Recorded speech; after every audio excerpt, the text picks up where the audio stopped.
Chapter 66 of Boruto has just been released, and nobody could have expected the fight to turn out this way. We all expected Shikamaru to die, but in the end, it was my man Boruto who ended up getting impaled by Kawaki's artificial hand and died. Kawaki is too strong, he's a god. This officially makes him stronger than Boruto, but I'll be talking about this in a different video. Today we're going to be talking about why Boruto is not dead because of the time skip, and why his death will actually be faked and staged. Before we get into the video, hit the like button, subscribe, join the force where I post weekly videos on Boruto. Boruto's death has been foreshadowed to us multiple times during the series, and we just didn't pay attention to it. The facts are that the Kages already proposed that Boruto should be killed, and it would be the best decision for the ninja world, as Otsutsuki's are a big threat to the ninja society. His death has been shown to us multiple times in multiple different openings and endings. In Boruto's fourth ending, we see a quick flash of a sad Hinata,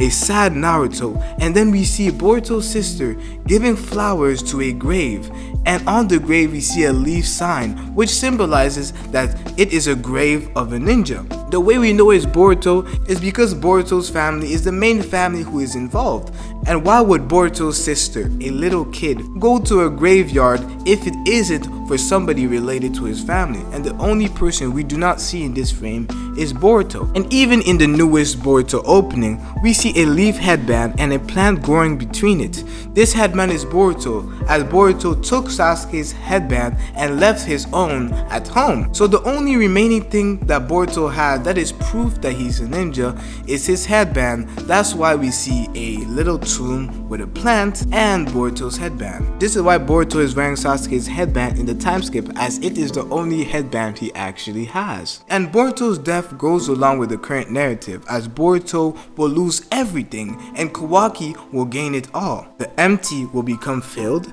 and the filled will become empty. This is how Kawaki will replace Boruto in the Leaf Village in both Team 7 and at home. Kawaki will not be seen as a villain because deep down everybody knows that the only solution to this problem is to kill Boruto. But let's stop with all the sadness. We all know that Boruto will not die. He has plot armor. Somehow through the plot, Boruto will come back. So the only possibility that I see is that Boruto's death is faked, or multiple people believe that he has died. So there are three theories that could explain how things can go from here. The first theory is that Boruto's situation is quite similar to Obito's situation where Madara saved him. This is how I believe that it could go. After Kawaki kills Boruto, he starts dealing with Code, forcing Code to flee and let go of Shikamaru. By this time, the Leaf Police, including Sasuke, will arrive and see Boruto dead. And there will be an emotional scene between all the characters involved, as Naruto holds Boruto's body in his hand. This is where one decision will have to be made. Since Boruto's body is 80% Otsutsuki and can still be fed to the Ten Tails,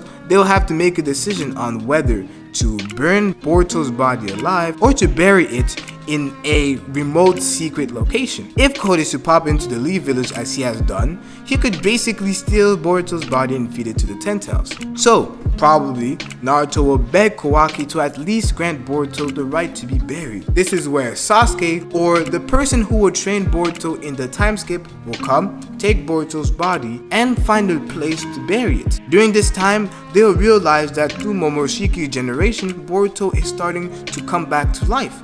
And this is where the person will train Boruto and keep his assistant hidden. This person can either be Sasuke or Kashin Koji. This is what I believe will happen at first, but as time passed, I started seeing some flaws with this theory and started leaning towards another. This is where the second theory comes into play. The theory is that Boruto has already given his karma to someone else, which is why during the fight, we see Kawaki mentioning a plan or a tragic plan that they have to use because of the circumstances.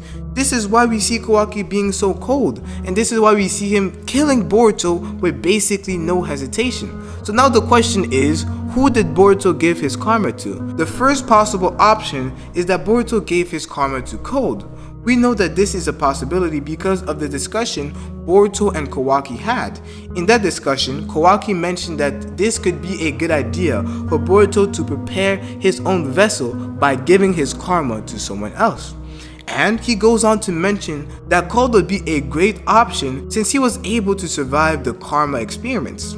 This could explain why Naruto calls him a demon, because he has no hesitation in the fight because he knows that Boruto will be revived. But also there are some problems with this theory, as how will Boruto gain his scar, and why would he send his regards to his mother and sister like he was already dead? This could be explained by the fact that they don't really know if it will work, or because it will probably take a lot of time for Boruto to be resurrected, like it is taking a lot of time for Momoshiki to be resurrected in Boruto's body.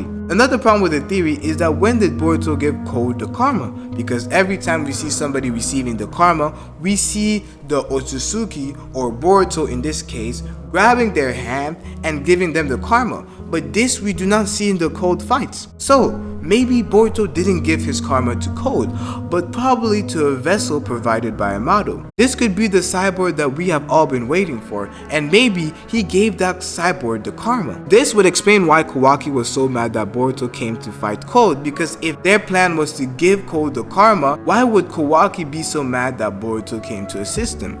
So it would make more sense that he gave the karma to a cyborg over Code. So the last theory is that Boruto will get revived through the Jogan.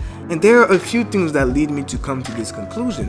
One, we don't really see the Jogan in the panel, and the best time to reveal the Jogan would be before the time skip, as it would hype up the anime and the manga and get the readers more excited to continue and watch the second part of Boruto. It would leave it on another cliffhanger, which has proved time after time to be a great way to link one series to another. This is the same thing they did with Sasuke leaving the village, as we all wanted to see how Sasuke would come back and if Naruto would be able to succeed. This could be the same with the Jogan, as the Jogan could be used to link the first part of Boruto to the second, and the rest from here is speculation, as we know little to nothing about the Jogan. So coming up with a good and solid theory is extremely hard, as this is the hardest theory that we have had to make in a very long time.